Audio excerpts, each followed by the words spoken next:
ಕನ್ಯಾ ರಾಶಿ.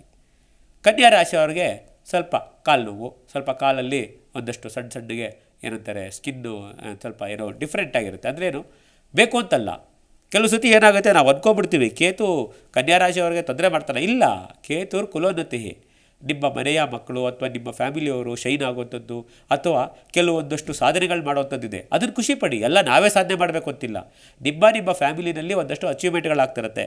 Enjoy, appreciate and ಅದನ್ನು encash ಅಂತಾರೆ. ಸೊ ಕನ್ಯಾ ರಾಶಿಯವರಿಗೆ ನಿಮ್ಮ ಜೊತೆಯಲ್ಲಿರೋರ ಯಶಸ್ಸಿನಲ್ಲಿ ನಿಮಗೂ ಒಂದಷ್ಟು ಪಾಲು ಸಿಗುತ್ತೆ, ಎಂಜಾಯ್ ಮಾಡಿ. ಜೊತೆಗೆ ನೀವು ವಿಶೇಷವಾಗಿ ಎಲ್ಲಿ ಗಮನಿಸಬೇಕು ಅಂತಂದರೆ ಒಂದೇ ಒಂದು ವಿಚಾರ, ಏನು, ಸ್ವಲ್ಪ ನಿಮಗೆ ರೆಸ್ಟ್ ಬೇಕು. ಸ್ವಲ್ಪ ರೆಸ್ಟ್ಲೆಸ್ ಆಗಿರ್ತಾರೆ, ಯಾಕೆಂದರೆ ಯಾವಾಗ ರಾಶಿಯಲ್ಲಿ ಕೇತು ಬರುತ್ತೋ ಅದು ಮಾಡಬೇಕು ಇದು ಮಾಡಬೇಕು, ಪ್ರೆಷರ್ ಜಾಸ್ತಿ ಬಿಲ್ಡಪ್ ಆಗುತ್ತೆ. Fine, take one at A time, relax. ಎಷ್ಟು ಸಾಧ್ಯನೋ ಅಷ್ಟು ಮಾಡಿ, ಲಿಮಿಟಲ್ಲಿರಿ, ಸಾಮರ್ಥ್ಯಕ್ಕೆ ಅನುಗುಣ ಸಾಧನೆ ಮಾಡಿ. ಯಾರೋ ಏನೋ ಮಾಡ್ತಾರೆ ಅಂತ ಕಂಪೇರ್ ಮಾಡ್ಕೊಬೇಡಿ. ಇದು ಕನ್ಯಾ ರಾಶಿಯವರಿಗೆ ಇರುವಂಥ ಮಾರ್ಗದರ್ಶನ. ನೀವೇನಾದ್ರು ಎಕ್ಸಾಮಿಗೆ ಪ್ರಿಪೇರ್ ಆಗಿದ್ರೆ ದಯವಿಟ್ಟು, ನೀವೇನೋ ವಿದ್ಯಾರ್ಥಿಗಳಾಗಿದ್ದರೆ ಸ್ವಲ್ಪ ಮೆಮೊರಿ ಪ್ರಾಬ್ಲಮ್, ಯಾಕೆಂದರೆ ಎಲ್ಲೋ ಇಟ್ಟಿರ್ತೀರಾ ರೆಕಾರ್ಡ್ಸ್ನ, ಸಬ್ಮಿಟ್ ಮಾಡೋ ದಿನ ಹುಡುಕ್ತಿರ್ತೀರಾ ಅಥವಾ ಯಾರಿಗೋ ಕೊಟ್ಟಿರ್ತೀರಾ ಅನ್ನೋದೇ ಮರ್ತೋಗ್ಬಿಡ್ಬೋದು. ಅದಕ್ಕೋಸ್ಕರ ವಿದ್ಯಾರ್ಥಿ ಜೀವನದಲ್ಲಿ ಸ್ವಲ್ಪ ಸ್ವಾರ್ಥಿ ಆಗಿರಬೇಕು. ಯಾಕೆ, ಸ್ಲೀಪ್ ಆ್ಯಂಡ್ ಸ್ಟಡೀಸ್ ಇದೆರಡರಲ್ಲಿ ಸ್ವಲ್ಪ ಸೆಲ್ಫಿಶ್ ಆಗೋದೇನು ತಪ್ಪಿಲ್ಲ. ಯಾಕೆಂದರೆ ಕೆಲವು ವಿಚಾರಗಳಲ್ಲಿ ನಾವು ಫ್ಯಾಮಿಲಿ ಅಂತ ಬಂದಾಗ, ಸ್ಟಡೀಸ್ ಅಂತ ಬಂದಾಗ, ಊಟ ತಿಂಡಿ ಅಂತ ಬಂದಾಗ ಸೆಲ್ಫಿಶ್ ಆಗಿರಲೇಬೇಕು. ಎಲ್ಲರ ಜೊತೆ ಎಲ್ಲ ಊಟ ಮಾಡಬಾರ್ದು. ಆ ತಪ್ಪು ನಾನು ಮಾಡಿದ್ದೆ. ಯಾಕೆಂದರೆ ನನಗೆ ಆಸ್ಟ್ರೋಸೈಕಾಲಜಿ ಅಂದರೆ ಮೆಡಿಕಲ್ ಅಸ್ಟ್ರಾಲಜಿ ಜೊತೆಗೆ ಆಸ್ಟ್ರೋಸೈಕಾಲಜಿ ಕಲಿಬೇಕು ಅಂತೇಳಿ ಯಾರ್ಯಾರ ಜೊತೆನೂ ಸೇರ್ತಾ ಇದ್ದೆ. ಯಾಕೆ, ಅವರ ಬಿಹೇವಿಯರ್ ಅನಾಲಿಸಿಸ್ ಮಾಡೋಕ್ಕೆ.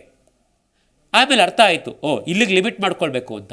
ಸೊ ಈಗ ನಾನು ಕೂಡ ಅಂದರೆ ನಾನು ಏನು ನಿಮಗೆ ಹೇಳ್ತೀನೋ ಫಾಲೋ ಮಾಡ್ತೀನಿ. ಯಾರ್ಯಾರ ಜೊತೆನೋ ಊಟ ಮಾಡೋದು, ಯಾರ್ಯಾರ ಜೊತೆನೋ ಸಹವಾಸ ಮಾಡೋಕ್ಕೆ ಹೋಗ್ಬೇಡಿ. ಅಲ್ಪರ ಸಂಘ ಅಭಿಮಾನ ಭಂಗ. ಕನ್ಯಾ ರಾಶಿಯವರು ಸ್ವಲ್ಪ ಹುಷಾರಾಗಿರಿ. Be selective in your friends and group study ಅಂತ ಯಾರ್ಯಾರ ಹತ್ರ ಹೋಗಬೇಡಿ. ಕಾಪಿ ಒಡೆದೋದು ಪಾಸ್ ಆಗಿರ್ತಾನೆ, ತೋರಿಸ್ದಿರೋದು ಫೇಲ್ ಆಗಿಬಿಟ್ಟಿರ್ತಾನೆ. ಸೊ ಕನ್ಯಾ ರಾಶಿಯವರು ಬೇರೆಯವ್ರಿಗೆ ಹೆಲ್ಪ್ ಮಾಡಿ ನಿಮ್ಮ ಪ್ರೋಗ್ರೆಸ್ನ ಹಾಳು ಮಾಡ್ಕೊಬೇಡಿ. ನೀವು ಚೆನ್ನಾಗಿದ್ದರೆ ನಿಮ್ಮ ಫ್ಯಾಮಿಲಿ ಚೆನ್ನಾಗಿರುತ್ತೆ, ನಿಮ್ಮ ಫ್ಯಾಮಿಲಿ ಚೆನ್ನಾಗಿದ್ದರೆ ನಿಮ್ಮ ಫ್ಯಾಮಿಲಿನಲ್ಲಿ ಹೀರೋ ಆಗಿ ಸಾಕು. ಸಮಾಜ ನೋಡ್ಕೊಳ್ಳೋಕ್ಕೆ ಬೇರೆಯವರು ಇದ್ದಾರೆ. ಕನ್ಯಾ ರಾಶಿಯವರು focus on your family, your progress. ಇದು ನಿಮಗೆ ಮಾರ್ಗದರ್ಶನ.